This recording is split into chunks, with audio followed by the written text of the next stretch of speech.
Penn State On Demand is a service of Penn State Public Broadcasting, and now you can support WPSU when you shop online. Visit WPSU.org/shop to make purchases from national online retailers, and WPSU will receive a portion of the sale with no extra cost to you. So start your online shopping at WPSU.org/shop. Coming up on this episode of We Are the Millennials, step outside of the classroom and travel to Curacao with biology students, race horses in the equine program, promote awareness in the community, and more. On location at Cafe Laura. Every generation has events that shape who they are. The greatest generation defeated fascism in World War II. The silent generation was defined by ambiguity and the forgotten war. Baby boomers had Woodstock, and Generation Xers had the introduction of personal technology. But it is the millennials who could be the next great generation. Join 13 Penn State students as they discover what it means to be this generation. We are the Millennials. Hello and welcome to We Are the Millennials. I'm Vita McHale. And I'm Chris Killian. We're here in the METEOROLOGY building, home of student-run Cafe Laura, here on Penn State's University Park campus. Today we're going to take a look at our generation learning outside of the classroom. Our first stop is the beautiful island of Curacao, where some students are getting their hands dirty learning outside of the classroom. At first glance, Biology 482, Coastal Marine Biology, looks to be a typical science class contained within the walls of a typical classroom. But look closer and you will discover a research trip within the class to Curacao, an island in the Caribbean known for its vast coral reefs and marine life. Go along with 9 Penn State students to the island as they experience a week they will never forget.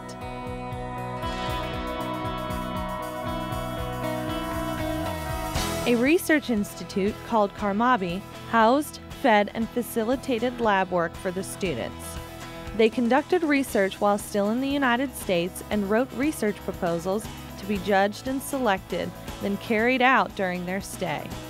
The first night, the students prepared for one of the first projects on turtle grass. After the preparation was complete, they journeyed to a mangrove nearby to conduct their research.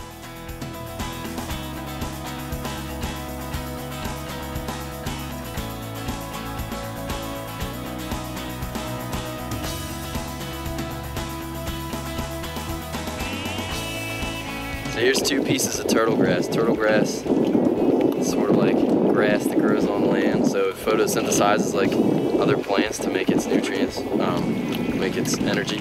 You see, this piece is clean, it doesn't have anything on it, so the light that comes through the water can hit the leaf and it can do photosynthesis more easily, just like a leaf you would see on a tree. But this one has epiphytes on it, so they're smaller organisms that grow on the leaf, and they just use the leaf as a habitat, but what happens is you can see here the light won't be able to hit the leaf, so it's harder for the turtle grass to photosynthesize.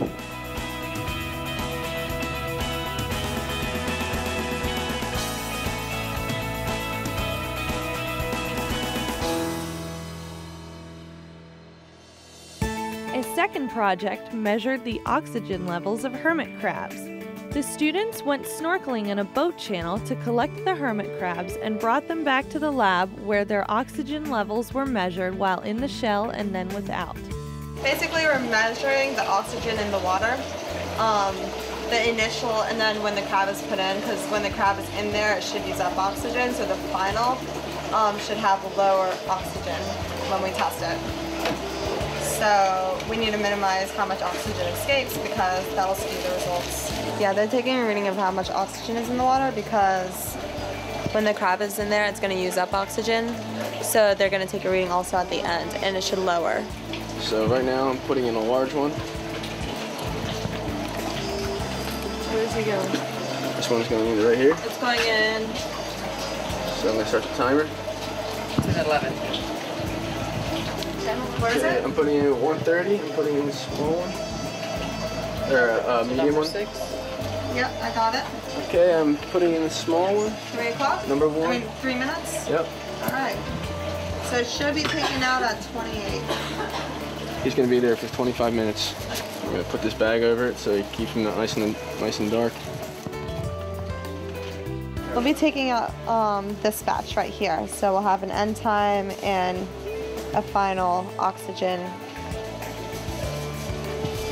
content, like how much oxygen is in the water. Coming up later on We Are the Millennials, find out how the trip affected the students' lives even after the experience was over, and learn how they plan to use their experience later on.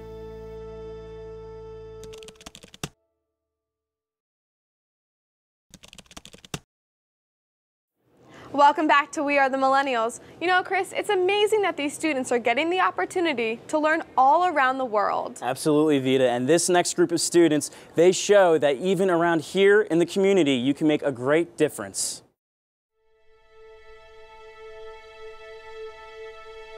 I think the class is really important.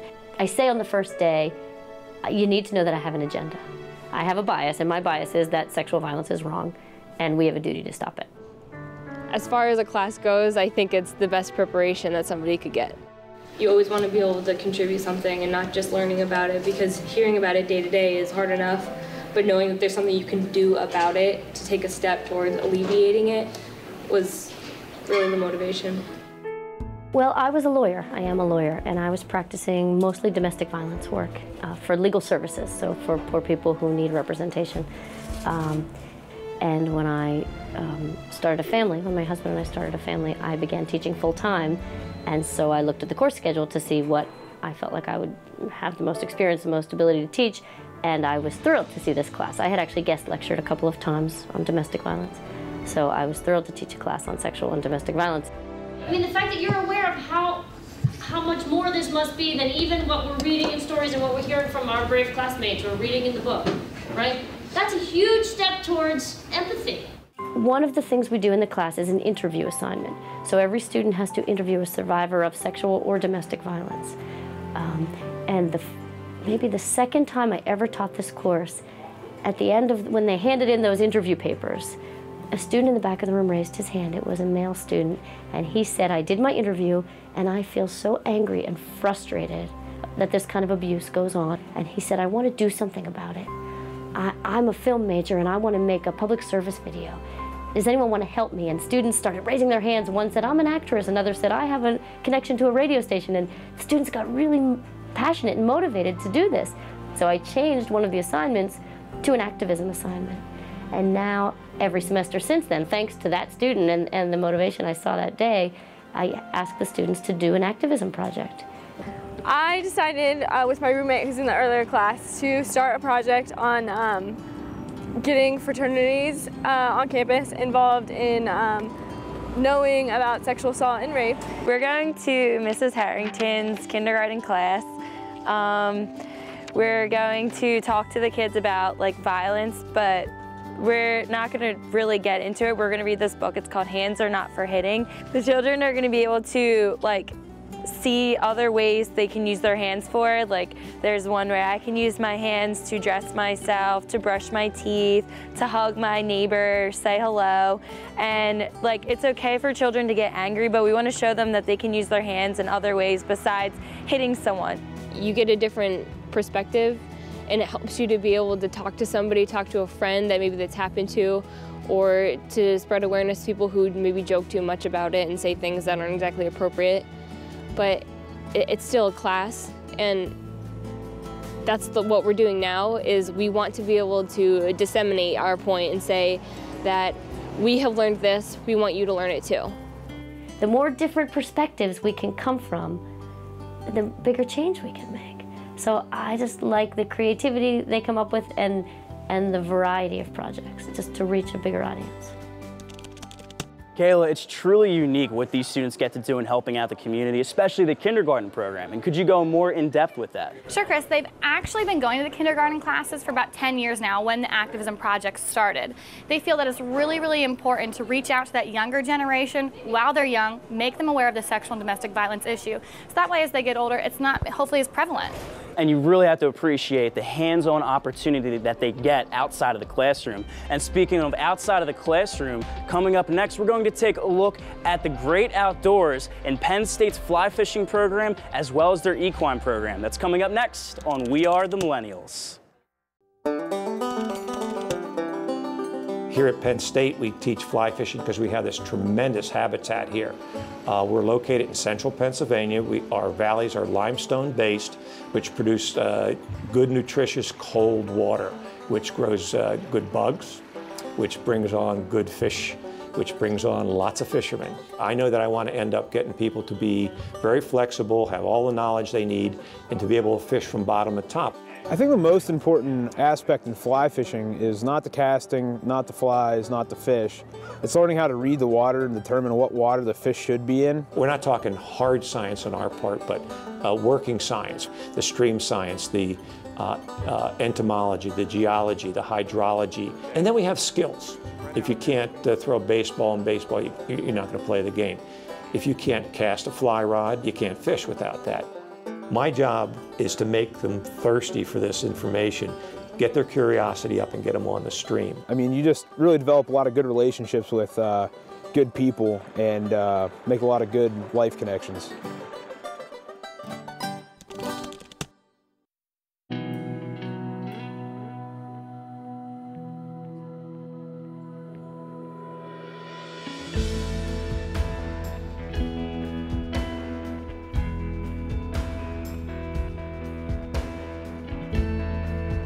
My name is Brian Egan. I am an instructor of equine science in the Department of Dairy and Animal Science. I also coordinate the horse farm, and I am the coach of the Penn State horse judging team.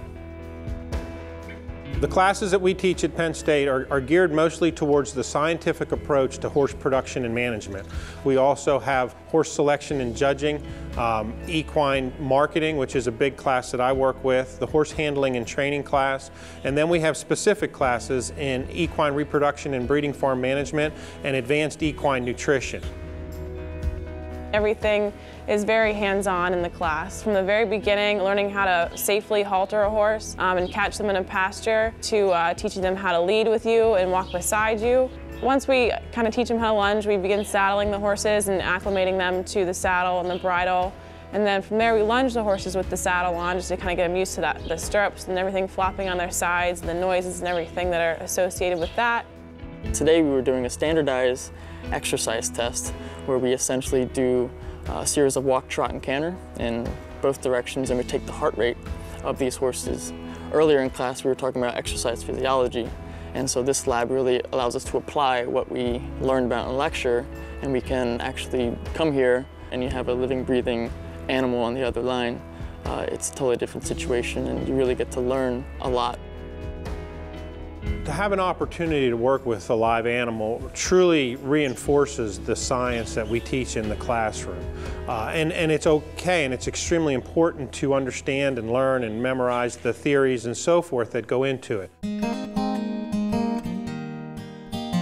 To be able to deal with the reactions and the natural response of the horse, and also to have the opportunity to be in the barn and learn all the aspects of management and production is crucial to our students. Our program is really, really good about getting students the hands-on experience that they would need once they get out into the industry and can really be effective and be a really good prospective employee for some of these big farms.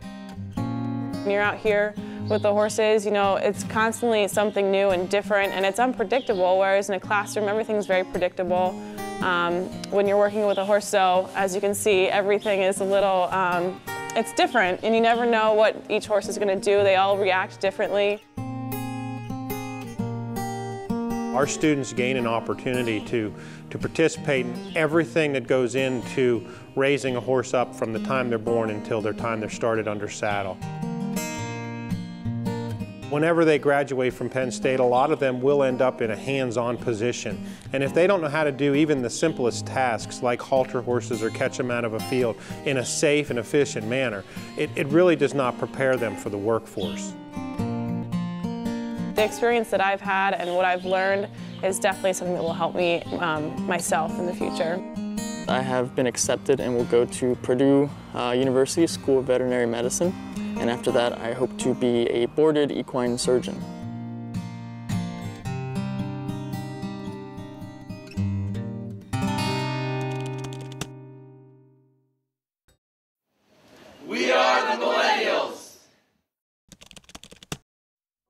from traveling, I'd never been out of the country, to actually writing a research proposal. And it was the first time I'm a senior, and it was the first time that I've had any hands-on experience as far as biology goes, to hanging out on the beach at night with everyone. It was just, the whole thing was great. I wanted to go to Curacao just because you don't get too many chances with classes in biology to get hands-on experience and field work in the major and in ecology in general. So I just wanted to get on some hands-on experience to be able to actually apply what I learned in classes in the field. The project that I carried out was looking at the crabs and the different shell sizes and how well they adapt to the different shell sizes and how they respire. So I think it just shows that everything in that ecosystem is really connected. So I think that's pretty important to understand. Scientific research is actually very difficult, and it's a long process from starting just looking at scientific journals and trying to write it out and figuring out what you're going to do, but then going to the site and then seeing, oh, this might not actually work out and we might have to change it. We don't think to have to explain every little thing like that to each other, because we know, since we're with our peers in the same class, that they should already know the stuff that we are thinking about or planning out in our projects. So it's hard to try and think outside of the box and think, what is a person who isn't in our classes thinking about, and how will they interpret what I'm saying?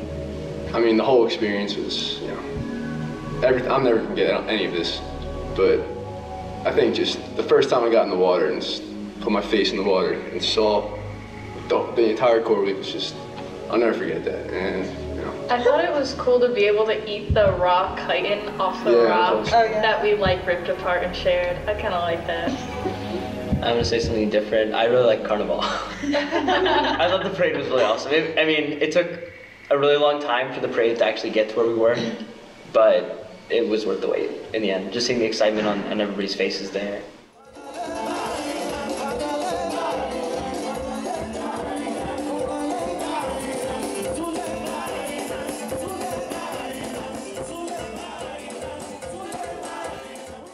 We all wouldn't be so close if we didn't have those close quarters and 6 beds in one room and stuffing each other into a van. There's a whole world out there, and you don't know what anybody's like until you go out there and see it. I mean, after this trip, I know without a doubt that I want to go to grad school, and I want to pursue a PhD degree in biology and some area of ecology, and possibly even marine biology, like we were studying out there. But it definitely was a wake-up call for me that this is what I love and this is what I want to do. We are Penn State! You know, Margaret, these opportunities are truly valuable, and it's allowing students to get the experience in the field before they graduate. I agree, Vita. Ryan, Sean, Alyssa, and I actually had the chance to speak with some of these students whose major is really giving them the hands-on experience they'll need for the future. I'm currently a senior at Penn State, majoring in meteorology, and right now I hope to go into broadcasting. So I have just been trying to gain as much experience as I can with everything that the department has to offer.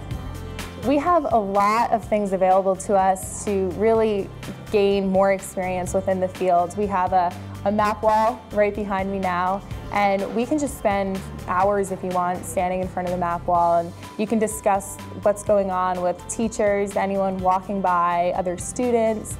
Actually, Penn State is one of the few universities in the country that gives students the chance to actually present in front of a green screen. A lot of universities all across the country don't have those, and so students have to go elsewhere.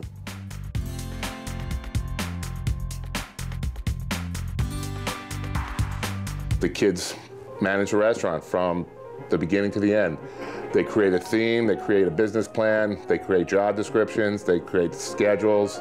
They're responsible for financial success or failures, forecasting meals, developing menus. So it pretty much takes all the information they've gathered for the last 3 years here at Penn State, and they get to apply it in a practical sense.